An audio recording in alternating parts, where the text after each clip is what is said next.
Hey, and welcome to episode 2 of recreating the Disneyland Main Street Station. Today we have a ton of footage to go through because I've been putting in quite a lot of work. Today we are doing these nice bay windows in the back, and then we are also going to be moving up from the first floor for the first time and doing the clock tower second floor bit. These bay windows took the majority of the time simply because they just have so many hydro beams in them. You'll notice that every single one of these columns has 4 hydro beams in it, and then got to move everything into the exact place and then detail everything up. So definitely not skimping on the details.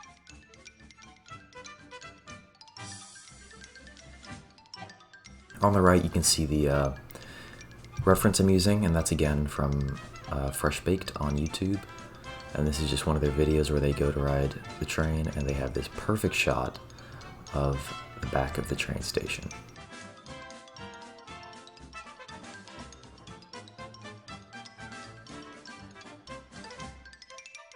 There were a few subtle geometries I couldn't quite do with the hydro beams, mainly the bottom of these pillars that I'm doing now. In real life they have a little bit of a chamfer on them, where the top is almost a pyramid, but I felt it was giving the same idea to just use one beam for the bottom.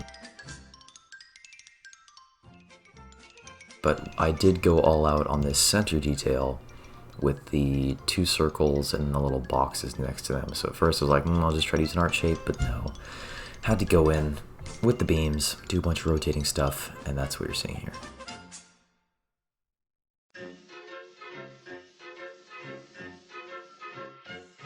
So you can see I basically made 3 circles, and the outer circle becomes the edges of those boxes by just deleting the rest of the circle. Then I moved everything so it was the right size, and then I was able to just copy and paste things around until they fit and were all nice and symmetrical.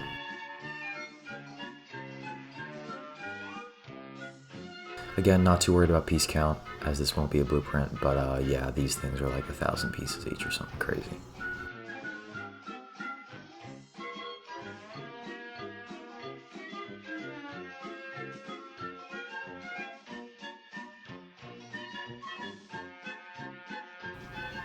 Here we're doing little supports that are under the wooden orange bit that you can see on the right, and these just hold that up.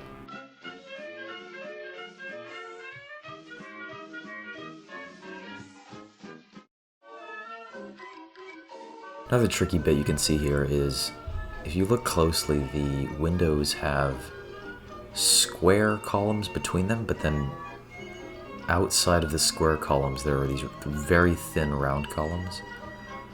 So it took me a little bit to figure out how exactly I was going to do that, and I ended up using another one of Idra's pieces that I hadn't used yet, which is this 10 centimeter wooden column, and that ended up being almost perfect. I'm not sure if I add that in this episode or if I actually added that later, but I do end up getting those columns in there eventually.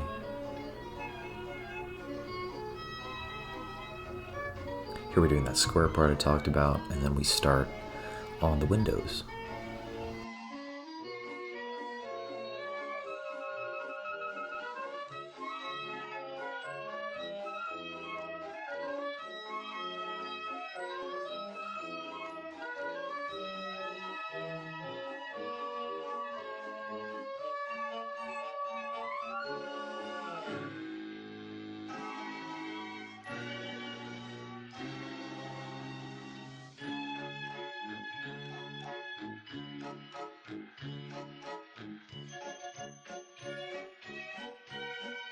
Now we're copying the roof from the other side of the station, and then this is another super tedious bit where I have to get all of the gutters and little details on this roof to match up with the new window, and that took forever.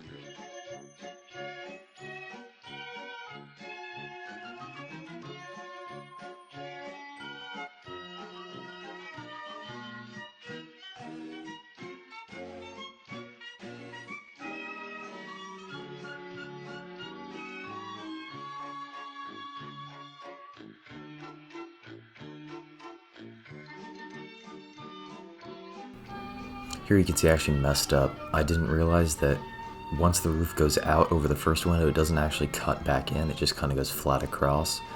So only wasted like an hour doing the wrong thing there, but it's okay, it looks great in the end.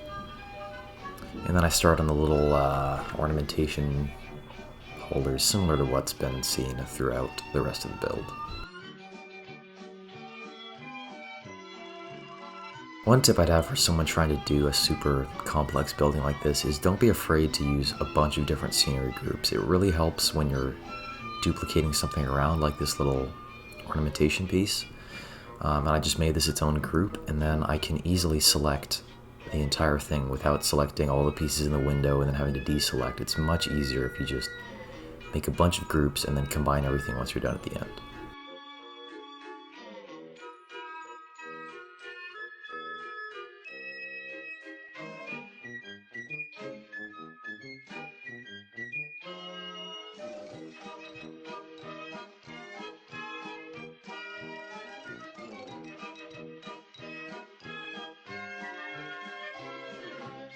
Now those bay windows are done, and I'm just copying over the little gutter piece that we've got, and this will drain the rain out from those gutters and bring it down to ground level so it doesn't drip on everyone standing next to the train station.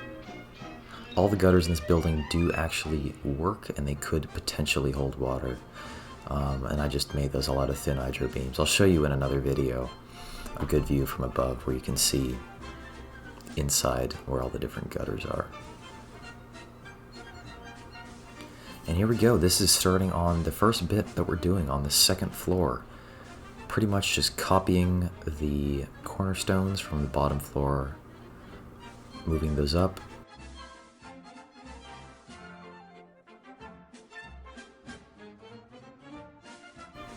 Here I'm just putting in these colorful panels so I know where the center of that big tower is and I can keep everything in line.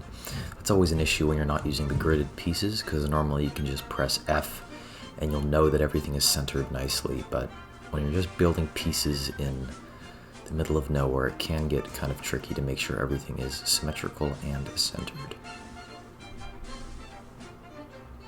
And now we start on tedious window number 2. This is just another one of those things that just took time. This is built almost exactly the same as those doors we did in episode 1. It's just a little bit smaller and has a slightly different style to the doors. It's more like the windows than anything else.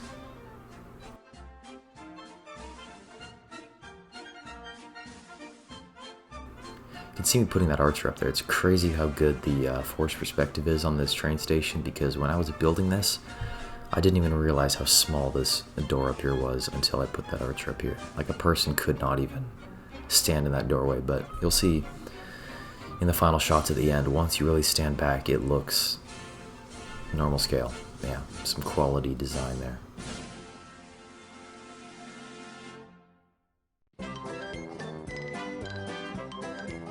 Here we're just making the spot for the balcony to go, adjusting the little trims and gutters so that they all align nicely with this balcony.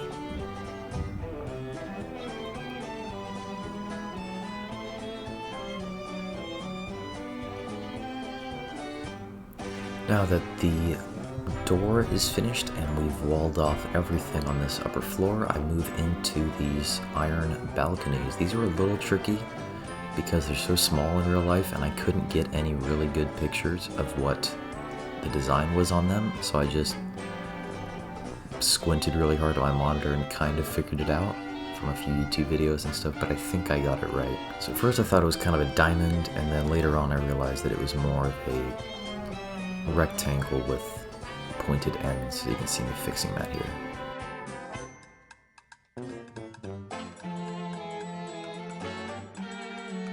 This was a refreshing part of the build because it was finally something that wasn't too difficult and looked good at the end and didn't take that much time, which was very nice.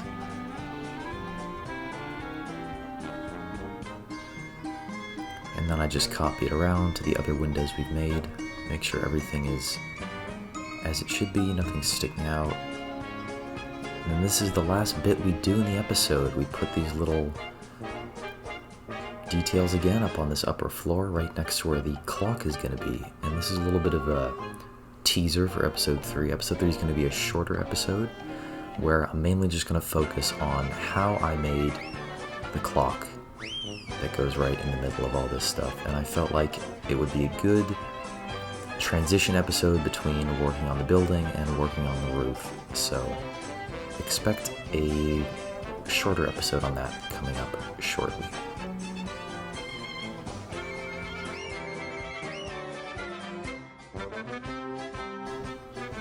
As we wrap up the build here, one thing to remember from the first episode is that time where I made everything and everything was slightly the wrong scale. Well, spoiler alert, I had another one of those moments in this build where I realized that the entire clock tower was too wide and not thin enough to actually look like it was a tall tower.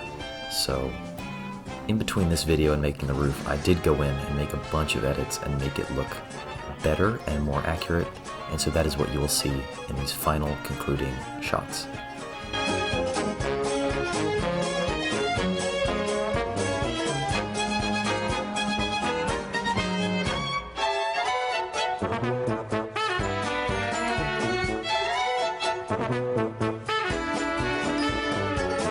I want to thank everyone who made it to the end of this video and everyone who's been enjoying, liking, commenting, and supporting the series. Thank you all for watching, and I'll see you in episode 3.